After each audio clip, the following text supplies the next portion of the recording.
जय हिंद, नमस्कार दोस्तों। मैं सचिन शुक्ला आपके अपने चैनल अजय एजुकेशन क्लासेज में आप लोगों का स्वागत करता हूं। आज हम लोग पढ़ेंगे पॉलिटेक्निक के मोस्ट इंपॉर्टेंट क्वेश्चन के बारे में। यह क्वेश्चन जो कि बार बार पूछा जाता है और रिपीट भी होता है।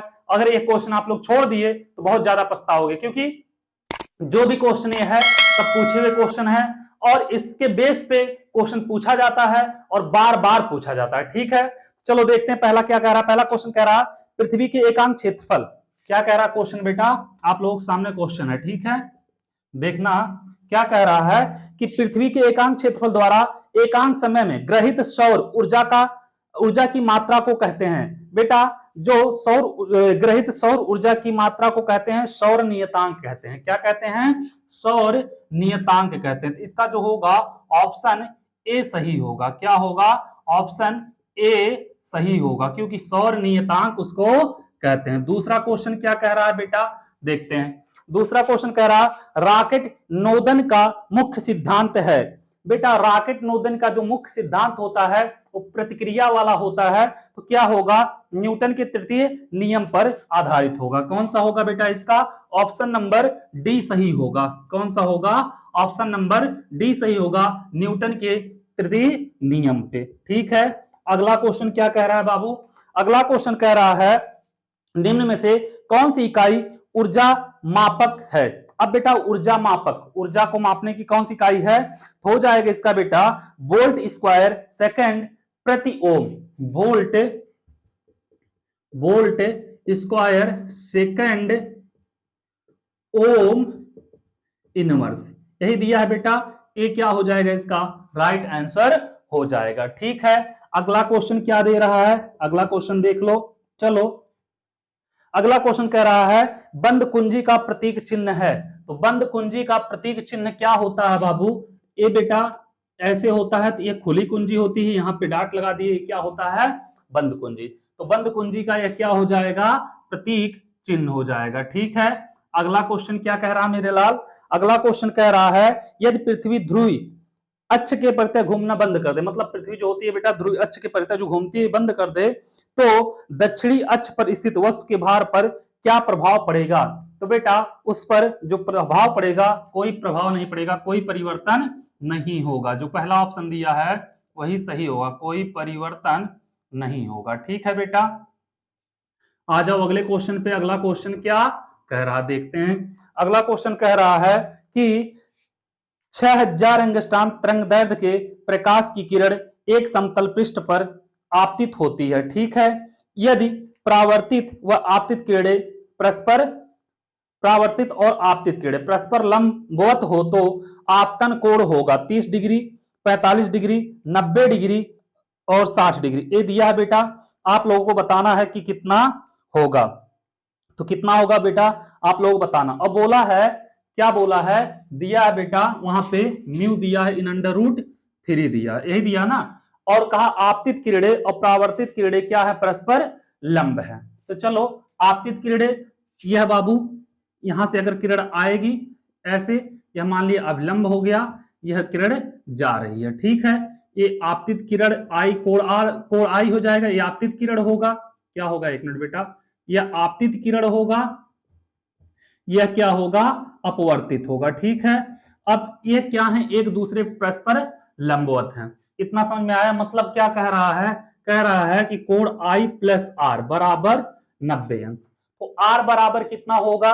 तो आर बराबर हो जाएगा बेटा 90 माइनस आई। ठीक है, अब स्नेल के नियम से हम जानते हैं, क्या जानते हैं स्नेल के नियम से? Mu equal to sine i upon sine r होता है। इतना कर लोगे, उसके बाद बाबू क्या होगा? म्यू का वैल्यू दिया है अंडर रूट 3 और साइन आई रहने देना। साइन आर को लिख सकते हैं, आर की जगह पे 90 माइनस आई हो जाएगा, साइन 90 माइनस आई हो जाएगा। इतना कर लोगे, फिर under root 3 equal to sine I रहेगा बटे साइन 90 माइनस थीटा, क्या हो जाता है? कॉस थीटा, तो कॉस आई हो जाएगा। अभी इन अंडर रूट 3 दिया है, कहां पे बेटा? इधर मिटा देते हैं हम, एक मिनट रुक जाना। इधर क्या कर रहे हैं? मिटा दे रहे हैं। क्या दिया बेटा? N under root 3, n under root 3 बराबर आया sine i upon cos i. तो n under root 3 equal to बेटा साइन बटे कॉस क्या हो जाएगा? Tan i. आपतन कोण पूछा ना, तो क्या होगा यहाँ पे हम लिख सकते हैं tan i equal to n under root 3। तो tan i equal to under root 3 बेटा कितना होता है, tan 60 का वैल्यू होता है, तो हो जाएगा tan 60। तो आई इजकल टू कितना होगा 60। अब बाबू अपवर्तन कोण जो होगा वो कितना होगा 60 अंश हो जाएगा। तो अपवर्तन कोण कितना होगा 60 अंश। कोई दिया ऑप्शन नंबर सी, क्या हो जाएगा इसका राइट आंसर हो जाएगा। चलो उम्मीद करता हूं इतना आप लोगों को समझ में आया होगा। अगला क्वेश्चन देखते हैं, इसको मिटाते हैं, ठीक है। जवानी जवानी क्या कि जिसमें कोई कहानी ना हो। चलो आ जाओ, कहानी बनाओ अच्छे अच्छे।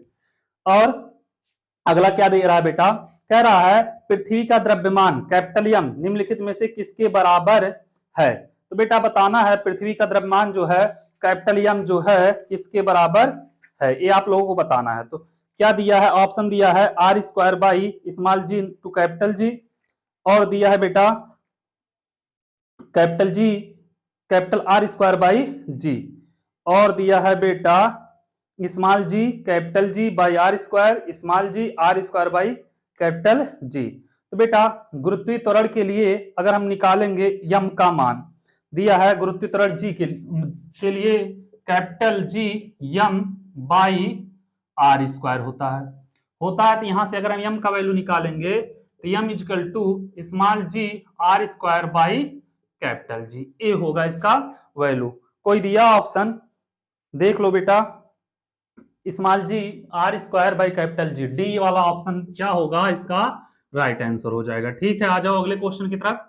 अगला क्वेश्चन क्या कह रहा, अगला क्वेश्चन कह रहा है एक अवतल लेंस की फोकस दूरी 2 मीटर है, ठीक है। लेंस की क्षमता ज्ञात कीजिए।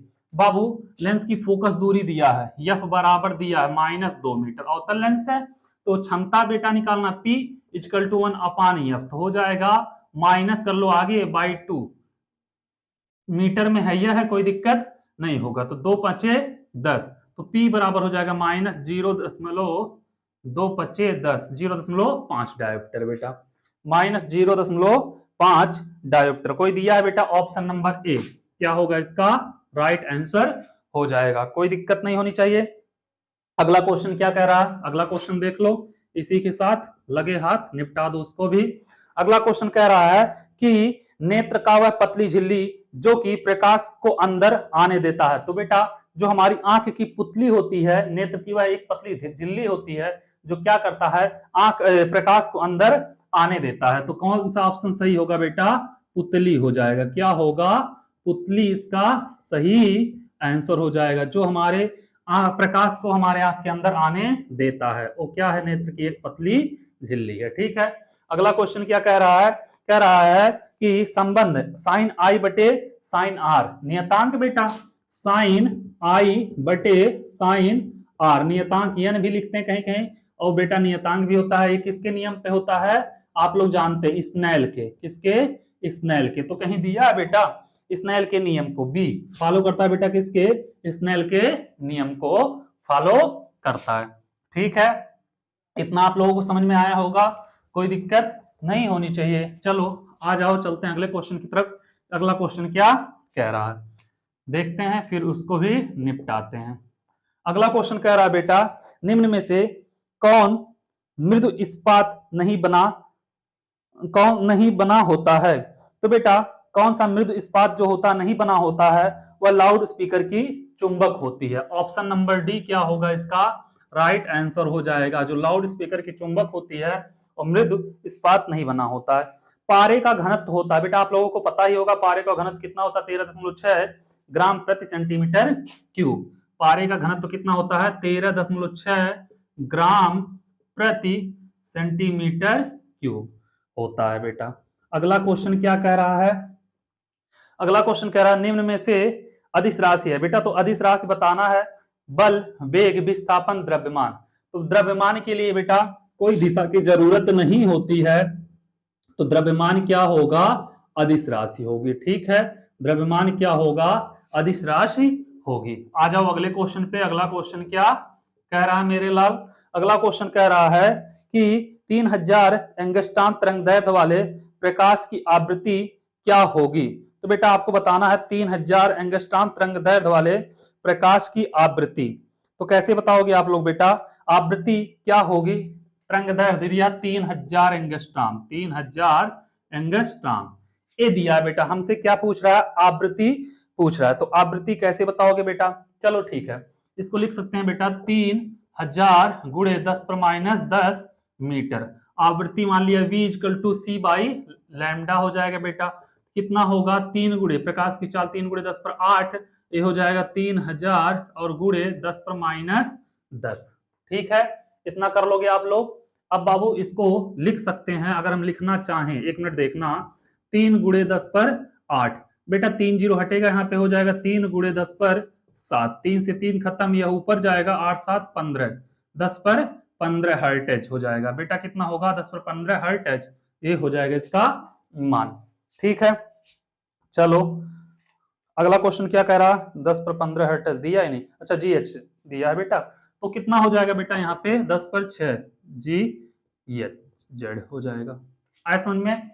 और कौन सा दिया बाबू?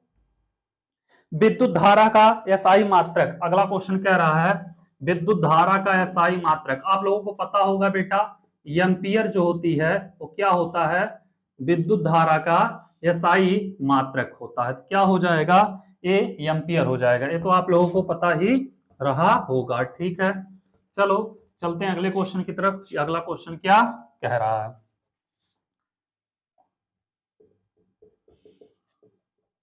अगला क्वेश्चन क्या कह रहा है बाबू? कह रहा है कि एमीटर के पैमाने पर 0 से 2 एम्पियर के मध्य 20 भाग चिन्हित हैं। तो एमीटर का अल्पतमांक होगा बेटा 0 से 2 है, तो क्या होगा एमीटर का अल्पतमांक? भाग कितने बेटा? 20 भाग। मतलब पैमाने पर खानों की संख्या जो कितने भाग हैं, मतलब कितने खाने बने हैं? 20 बने हैं। और कितने बेटा? 2 एम्पियर। तो कितना हो जाएगा? 2/20 हो जाएगा। इसको काटोगे 1/10 हो जाएगा 0.10, 0.1 हो जाएगा बेटा। ठीक है, चलो कर लोगे, कोई दिक्कत नहीं होगी। क्या हो जाएगा? 0.1 एम्पियर। अगला क्वेश्चन क्या कह रहा है मेरे लाल? आ जाओ अगले क्वेश्चन की तरफ। अगला क्वेश्चन कह रहा है कि एक व्यक्ति 20 सेंटीमीटर दूरी पर रखी वस्तु को पढ़ना चाहता है, जबकि व्यक्ति के नेत्र के निकट बिंदु 30 सेंटीमीटर है, तो आवश्यक लेंस की क्षमता बताइए। बेटा जो लेंस होगी उसकी क्षमता बताना है। तो क्या दिया? 20 सेंटीमीटर दूर और 30, U बराबर हो जाएगा बेटा -20 सेंटीमीटर, V बराबर बेटा -30 सेंटीमीटर।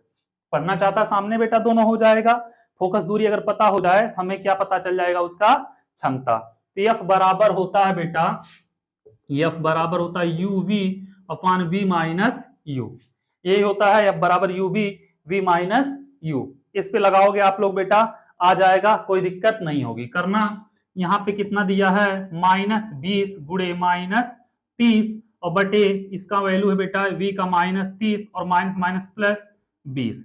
तो करोगे ये हो जाएगा बेटा माइनस माइनस खत्म, 3 दूनी 600 और यहाँ पे हो जाएगा बेटा कितना? -10। यही होगा ना? इससे खत्म हो जाएगा बेटा -60 सेंटीमीटर। फोकस दूरी जो होगी -60 सेंटीमीटर होगी। क्षमता पूछा है बेटा, तो 1/F हो जाएगा मीटर में। किसमें बेटा? मीटर में। ठीक है, तो क्या करोगे? P = 1/F 60 हो जाएगा बटे 100 सेंटीमीटर मीटर में बदल दोगे, ऊपर जाएगा 100/60। 1 0 से 1 0 गया। अब 6 कम 6.66 36, 1.66 के करीब कुछ आएगा बेटा। 1.67 डायोप्टर के 6-7 डायोप्टर इसका क्या होगा? आंसर हो जाएगा। चलो देखते हैं फिर इसके अगला क्वेश्चन क्या कह रहा है। तो 1.67 डायोप्टर, हाँ बेटा पहला ऑप्शन, ऑप्शन ए क्या होगा? सही होगा। इसको मिटाते हैं फिर देखेंगे अगला क्वेश्चन। अगला क्वेश्चन क्या कह रहा है?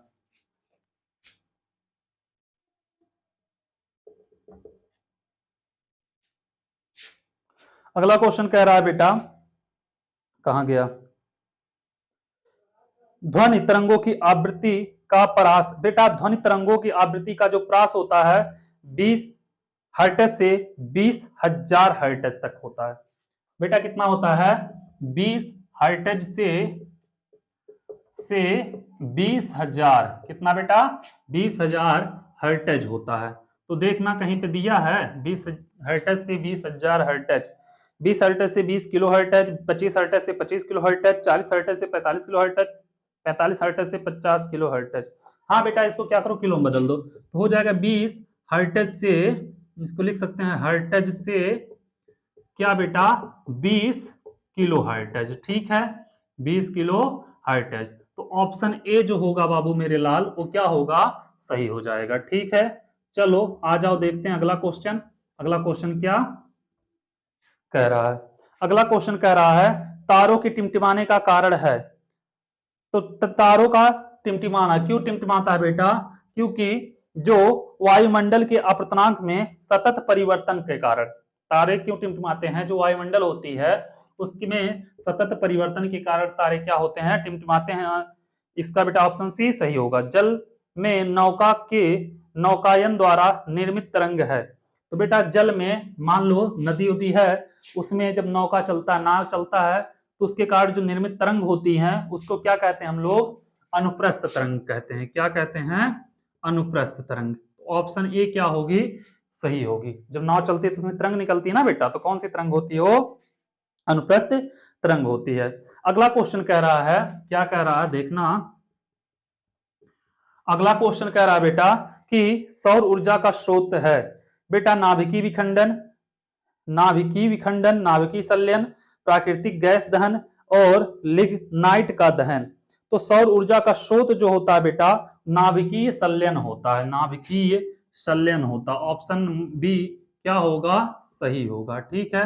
आ जाओ अगले क्वेश्चन की तरफ। अगला क्वेश्चन क्या कह रहा है, कह रहा है कि निम्न में से कौन सी ऊर्जा स्रोत पुनर्नवीकरण योग्य नहीं है। तो बेटा पुनर्नवीकरण जो योग्य नहीं है क्या दिया, सौर ऊर्जा, जैविक गैस ऊर्जा, महासागरीय ऊर्जा, कोयला ऊर्जा। पुनर्नवीकरण जो होती है बेटा वह सौर ऊर्जा जो होती है वही होती है, इसकी योग्य नहीं होता है।